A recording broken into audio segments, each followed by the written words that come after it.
Nu, vyrai buvo nusiteikę kovai, gerai kovoja.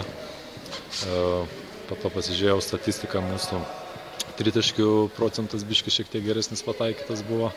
Laimėjom atkovotus kamuolius, gal net jeigu neklystu 10.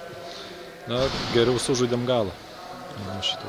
Praleidot gana nemažai tritaškų, čia jie gerai pataikė? Jo, jie prieš varžybą žiūrėjom jų varžybas, analizavom, žinojom, kas gali įmest, bet šiandien jie irgi gerai žaidė, daug metimų pataikė per rankas. Pat šiandien neblogas rungtynės sužaidėjai, čia jėgų antplūdis? Neblogai. Treneris pakaragavo treniruotis, biški mažesnis krūvis prie treniruotės davė, tai šiandien varžybose tokie visi šviežesni jautėsi. O čia ketvirtam kėliny tau pačiam liepė imtis iniciatyvos, ar tiesiog atsidūrė reikiamą vietą reikiamų metų? Manau, kad gal atsidūriau reikiamų vietoje reikiamų momentų. Paprasčiausiai žaidėm komandišką žaidimą, taip gavosi, kad atmetė man metimus, mečiau tritaškius, pataikiau. Tas dėjimas prisiminė dėjimų konkursą?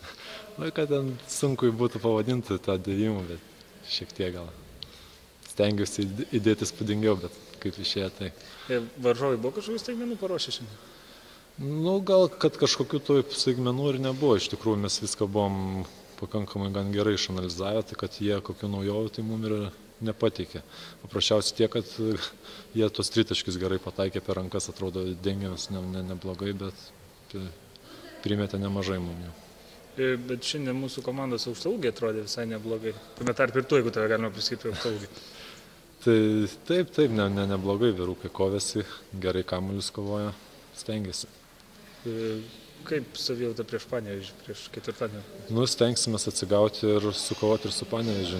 Nežudamės tenais kažkaip tai lengvai kažką tenais ar pasiduoti, ar ką, jokių kalbų nėra. Eisim, kovosim ir tik tai dėl pergalės, kaip sakant. Kam bus sunkiau ar lengviau?